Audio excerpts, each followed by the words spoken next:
50 seconds. This might be where KAIPI decide to go into the base.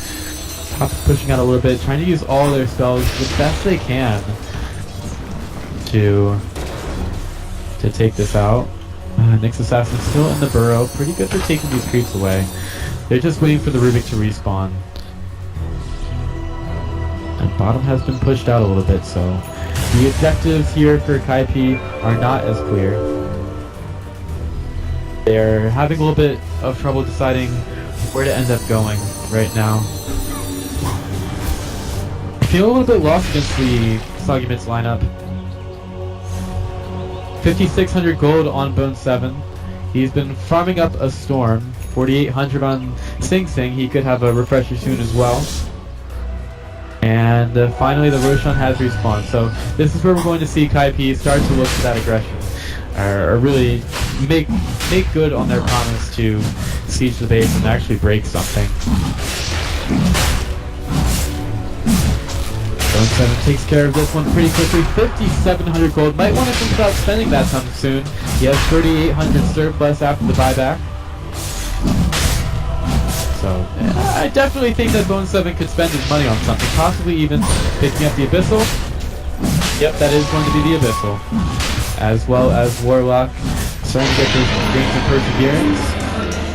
For the refresher, there he is. So tons of items coming up right now for KAIPI.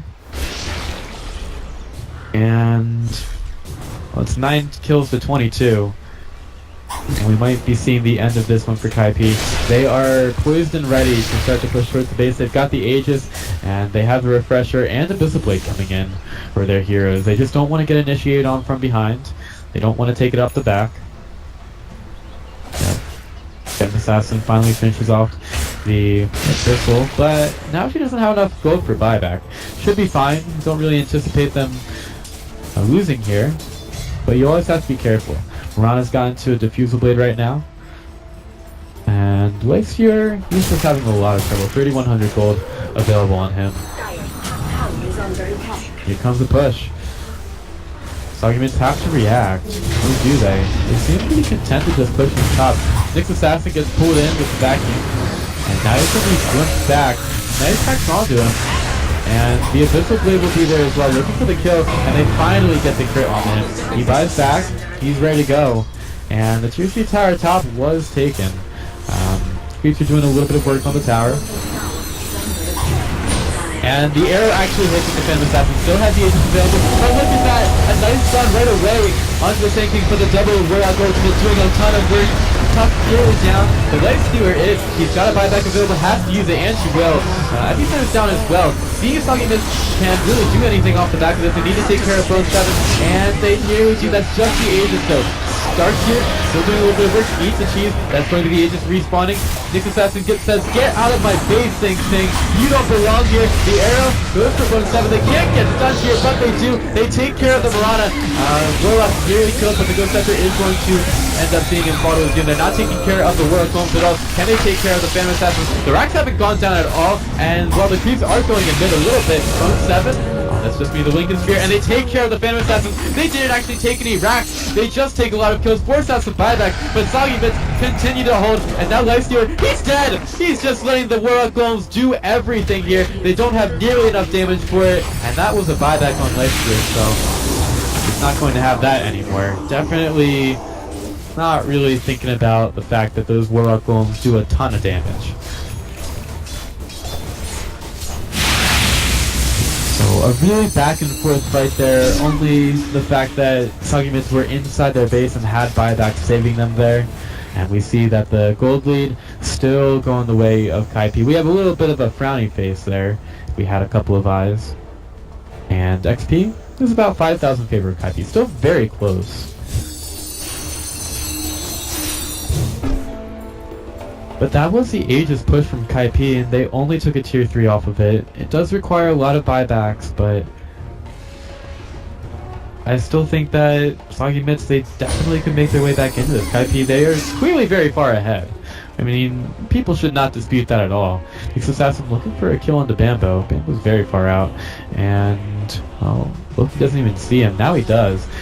Says, hello Bambo, I am Nick's assassin.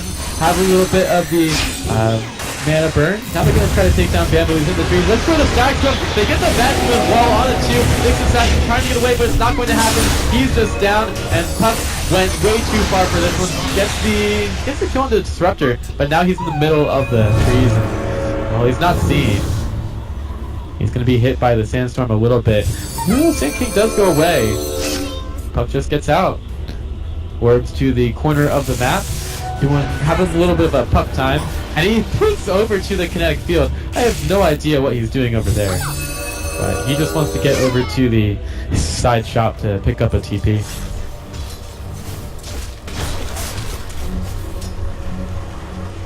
And it looks like the push will be continuing. They don't have a Nyx Assassin for another 45 seconds. A pretty big part of the base defense. So, the Soggymitts possibly on their last legs right now. Looking for the arrow. Bone 7 really gets hit by it, but the Rubik Whip wasn't fast enough. And the back goes back on Moronic. Hit by the Dice Advice. Oh, there's one rock drop. They don't have another because, oh, they do. They do have another. They've got all the rocks here, and Lesnier knows that he cannot stay here. Anyway, jumped on top of by the Phantom Assassin. They do get a beautiful Dream Coil, but, well, everybody's just going to stand there looking up into the sky like, man, these guys really think they can try to beat us. Puck, the Disruptor up in the air. There's going to be a burst breakthrough. Not too much damage. There's the Lincoln. Vacuum's going to be off the mark. Can the Puck get away? Use a phase shift to try to do so. And the damage might be a bit much. Yes, great. As soon as you get out of that one. Soggymitts trying to do everything they can to win this one, but another double burst there by Puck himself. Picks it up on 2. And I think that Soggymitts might just have met their match once again from EU. Rocks going ham on the tier 4 towers. Bone 7 takes the last of them inside the base, and that will be the GG. Soggymitts once again with an exit a little bit earlier this time from the EU qualifier number 3, otherwise known as the America's Open Qualifier, to the Boston Major. KAIPI, they ride some good mechanics and definitely a lot of teamwork to the victory. SINGSONG coming up big with a lot of his rock drops and fluff and stuff, showed us how to stun as Sand King. So with that, that'll do it for our first match of the night. Hopefully we're going to be able to get another one in the Boston Major Open Qualifiers.